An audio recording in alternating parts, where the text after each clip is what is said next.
I didn't upgrade because I wanted a 15 in 2026. Honestly, if my 12 Pro Max was on flashing colors and randomly turning off, I would have just saved for the 17. But considering the circumstances and the price they're going for, I thought I made the smart, practical decision.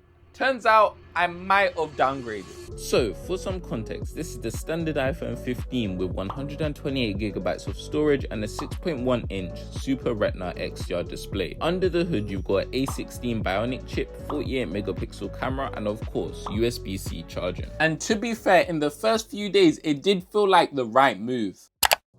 The biggest difference I noticed straight away was the battery. I'm getting around 8 hours of screen on time and still finishing the day with around 15%. And that's not amazing, but it changes how relaxed you feel while using it. And bear in mind, I didn't even buy it new. This device has 82% battery health. Plus, because it's so much lighter at 170 grams, the whole thing just feels so much easier to live with. And it just slips into your pocket. That's what she said!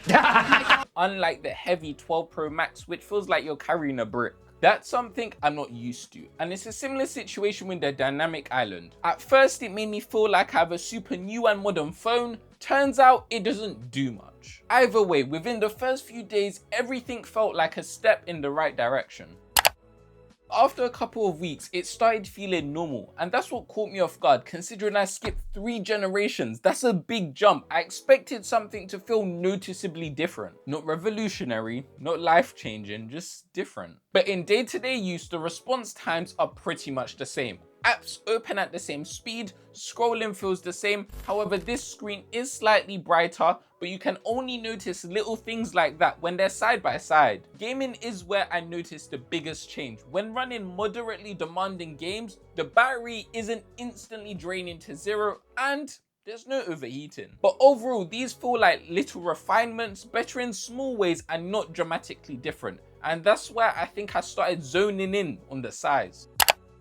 Going from a 6.7-inch Pro Max to a standard 6.1-inch phone doesn't sound like a massive jump. However, you feel it. Watching YouTube, scrolling through socials, recording Webtoon, the Pro Max just had more presence. It felt more immersive. And in my opinion, I feel like content just had more room to breathe. Gaming's a good example of this. It's solid and runs cooler, which I genuinely like. But a bigger display just would have pulled you in more. Even typing feels much tighter, so I was frequently pressing the wrong buttons with my Minecraft hands. Of course, I eventually got adjusted to it, but I didn't like that I needed to. And that's where this gets complicated for me because yes, it's lighter, easier to carry, easier to hold one-handed, but it doesn't have that flagship presence the 12 Pro Max had. This feels standard. The Pro Max had substance. And that's perfectly fine because I know I didn't buy the Pro model.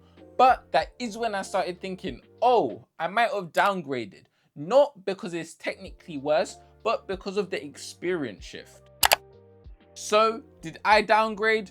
No. We all know that. The battery lasts longer, games run cooler, the screen's brighter, and obviously it'll get longer software support. But going from a Pro Max to a standard iPhone changes the experience more than jumping 3 generations does. If I could have gone back in time, I probably would have just fixed my iPhone 12 and used it until Apple stopped supporting it, instead of forking out £400 on a second-hand iPhone 15. And because I've been glazing the iPhone 12 so much today, check out the iPhone 12 in-depth review. Either way, it's been your boy Mr. K. Like, subscribe, support the channel, and check you out in the next one.